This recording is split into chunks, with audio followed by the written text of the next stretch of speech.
everyone, this is Sherry and Brenna here from the Little Shop of Physics, here to walk you through some of the points in Activity 1, Slinkies. That's right, Sherry. So in this activity, students will use a Slinky to observe characteristics of waves. What are the different types of waves that students will observe? Yeah, well first the students are going to look at two different types of waves, transverse and longitudinal, and understand the difference between those two.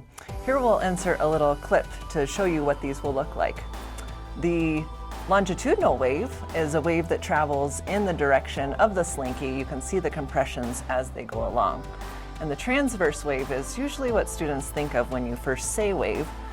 It's the wiggly back and forth type of wave. Oh, so like an ocean wave.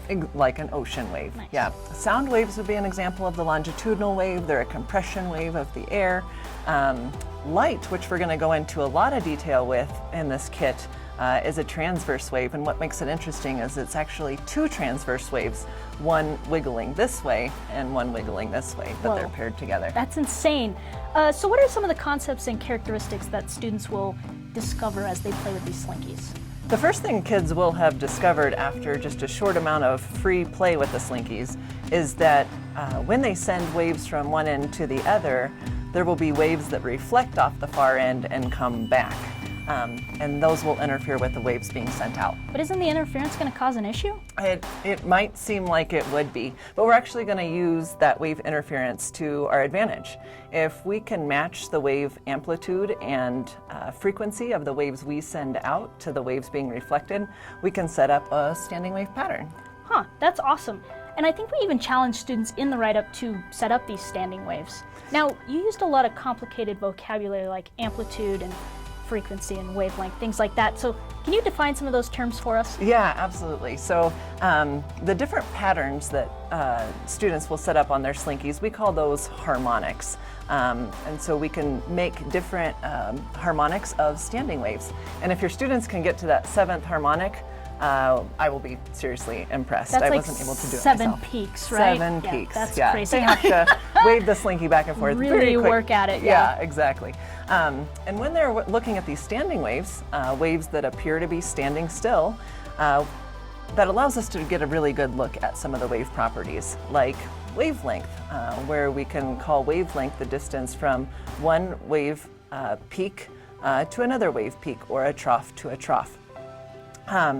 We can also look at the frequency, and this actually comes through more kinesthetically for the students. They'll realize that the faster they wave the end of the Slinky, the more waves they'll be creating on the Slinky. So like that seventh harmonic, those waves are going to be really, really short. Short, exactly. Okay. So an increased frequency lends itself to a shorter wavelength. Amplitude is something that they might discover on their own. Amplitude is how big you make the wave. So it's really how tall the wave is.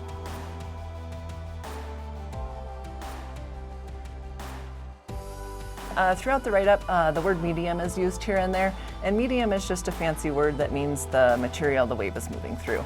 So in this case, it's the Slinky. The waves are moving through the Slinky. Awesome. Thank you for all those definitions, Sherry. Now we have a couple key tips and tricks for instructors to help your students get the most out of this activity. So first of all, we're playing with Slinkies. We have pairs of students moving them around. You need a lot of space, so you're going to need like a long hallway or a gym or something like that. It's also a very kinesthetic activity. Your students should be moving, so make sure they take turns being the wave maker, things like that. If you're comfortable with it, students could also use their phones to help record either video or photos of the waves so that they could analyze them later.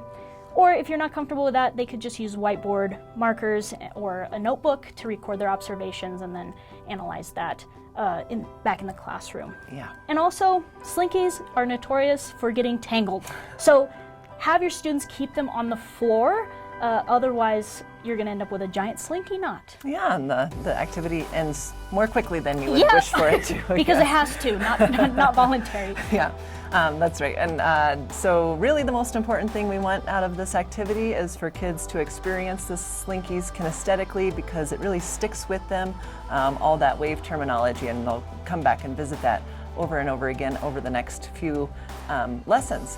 But we want to encourage free play and creativity and let the students get a feel for those different variables. and then discuss in their groups and as a whole class that new wave terminology that they've picked up through this activity. So if they discover something cool along the way, we'd love to hear about it. Yeah, to send us some cool science stuff or questions, things like that, you can go to our website, scroll down to our email address at the bottom, and then send us any questions or concerns you might have. There's also a ton of resources on our website, so you should definitely click around there. You might find something that you didn't expect. Awesome. Well, that's it for this video. We'll see you in the next one.